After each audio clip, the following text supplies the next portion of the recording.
What's a show that starts with a D, that takes away the main character's D, who pairs up with a G, and in the second season fights E to protect this guy named Gigi? I don't know. Oh, dating my hot friend's panties, and after putting it in the washing machine, it smells of Dandadan Season 2, like the first, has been a global hit. Looking back on the past summer lineup for this year, we've been featured with so many greats, and Dandadan is deemed as my guilty pleasure for this year. Shonen isn't my first slice of choice, but Dandadan did a quick and snappy entry straight into the second season. No bullshit. The premise begins with a boy named Ken Takakura and Momo Ayase. Momo and Ken are parallel to each other. Momo, who only believes in ghosts, while Ken only believes in aliens. The two accidentally become a pair after a strange encounter with a ghost named Turbo Granny, and the unfortunate loss of Ken's balls due to aliens. Oh! Yes, that's literally what happens in the first episode of season 1. Don't believe me? Fine, go watch it yourself. Shoot. Season 2 breaks off after the two, with the addition of Ira, their popular stuck-up classmate, and Gigi, who is Momo's childhood friend, make their way to his rental home. This show is so fucking weird that it's good. I think Yuki Tatsu's creative process is so interesting. If he didn't come up with these crazy abilities in the show, he'd be in jail for forcing Momo into these weird situations too many times. First episode, the aliens tried to do the banana tango with her. And in first episode in season 2, a bunch of ancient pedophiles try to pin her down. Like, what the fuck are these shots, man? What are they doing? Dandadan feels so different from modern shonen because the creativity aspect lies in how unhinged and unconstricted the author feels to add whatever the fuck he wants. Super fast grandma ghost that gets sealed into a Neko plush. Super hot grandma that doesn't look a day over 30. Aliens that live off of cow milk to survive. Fanservice shot, fanservice shot, fanservice shot. The interesting part about all of this is how intentionally aligned they are to the story. Super fast grandma, a small antagonist in the beginning, becomes the source of Ken's power. Ken gains the ability to transform into a freaky subhuman-like form, granting him enhanced speed and strength to fight against enemies throughout the show.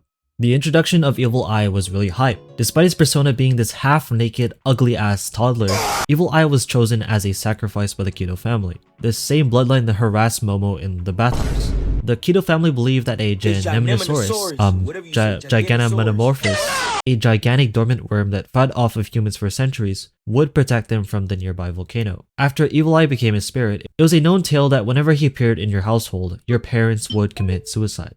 The oblivious Evil Eye grew tired and angry, so he became a hater. A spirit who sought to kill all humans for the pain he endured and for taking his only wish to play with the other children. So his crash out is respectable.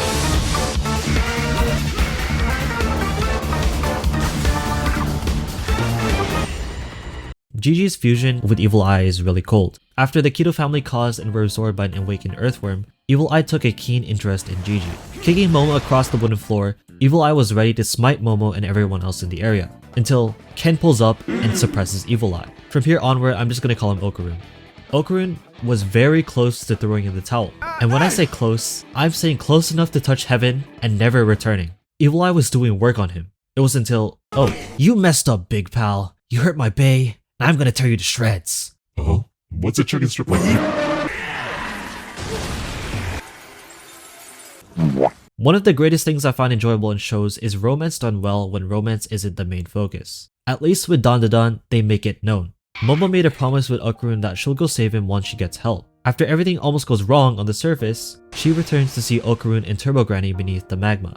They were protected by the earthworm slime because earlier somehow, when Turbo Granny told him not to fall into the slime, it actually saves them. Okay, I digress. Momo pulls him out and they accidentally cuddle. Momo reciprocates and they apologize to each other. God, I'm so lonely. I really like when these two do have their own moments. It's usually uninterrupted and brief, so that we can move on to see more of the story's cheekiness and tomfoolery. Okay, I'm just kidding. We're not done with this topic. Please tell me, how the fuck do we have more progression in Dandadan than most anime that are considered romance? Holy shit, I remember watching My Tiny Senpai. Never again. Never watching that shit. Don't watch that shit. During the car scene, Momo initiated contact with her hand. The two awkwardly avoid eye contact until they enter the tunnel. The colors change to a warmer orange tone. I looked it up on Google and orange for love symbolizes early stages of love, enthusiasm, and passion. The author is a genius. Until Gigi, acts like Gigi. See, this is what I'm talking about. It's short, impactful, and doesn't interrupt the story. I low-key need to watch more shows like this. It's honestly pretty hard to pinpoint at Dandadan to look for any bad parts. The show is very stupid, but enjoyably so. If you're a middle-aged office worker coming home from your 9 to 5 that recently finished Violet Evergarden, I can understand your reasoning. It's been a while since I've watched anime. Oh, Dandadan. Wait, I've gotta check this out.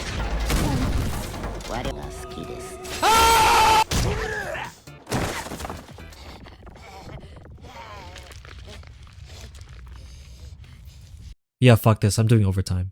As I was saying, there was so much shit happening on my screen. The only thing I fully paid attention to was Evil Eye's arc and that whole episode of Okarun training with Turbo Granny and the famous composers. That part was cool. I think the main takeaway is that there were so many fights, it was frustrating to see the character progression get swept under the bus, knowing that they were going to be overshadowed by the shonen aspect of the show. Don't get me wrong, the choreography was fantastic. Every second was adrenaline inducing. Evil Eye's style is so cool considering that he's finally able to express himself in battle. It's also not like it takes up everything in the show, maybe a large part, but it's cool. It's really cool. Oh yeah, there's also one other thing I forgot to mention. I absolutely hated the fact that Kinta was introduced so late. He's the GOAT, and you can't tell me otherwise. The GOAT shows up second last episode of season 2 and identifies the kaiju's weakness. Not to mention he has enough swag to not be bullied. Unlike Okarun over here, bro managed to turn the house into Voltron. God, I miss that show. Locking into the power system as a whole, compared to most shonen that seem to give a main character an uncapped limitless ability, is a breath of fresh air. Okarun can only full throttle twice in a day. He can still tap into his abilities, but there is a cooldown. Okarun was required to train for his body to adapt to his turbo transformation. While editing, I was also watching season 2 and Okarun was unable to tap into a Turbo Granny once he full throttled everyone. It's also not like the battles where two opponents are constantly neck and neck. The characters were outclassed so many times. Two reasons why they survive: strategic use of their environment and plot armor. No, but seriously, how the fuck are these kids alive? Especially convincing Evil Eye out of all people to not kill you. That demon can murk the entire cast and win with stamina alone. I feel really bad for the construction workers who have to work overtime. I can't wait to go home, see my wife and kids, and we can all watch a movie together. I'm happy for you, dude. That sounds like a plan. Wait, what's that? Holy shit, we just built that! Is that a fucking dinosaur? Oh man, looks like I'm working overtime again. Yeah, I'll let my wife know I won't see the kids for another month. I have nothing left to say. Really, I tried my best to stretch it out, but I didn't want to drag it any further. Dandadan is funny as hell. It's entertaining and you don't need to analyze the hell out of it. Unless you want to, of course. You can do that. It's the perfect anime to put your feet up and laugh your ass off. Just don't worry about the beginning part too much. Trust the sauce. It's so funny, weird, quirky, performative, matcha, labubu coded, and no matter how many new characters they decide to add to their queer team, I will never get tired of it. I want to see more Momorun. I like watching people thrive. Oh, what's wrong? You okay? Me? Yeah, okay. Don't worry. If you want, you can click the sub button. No thanks.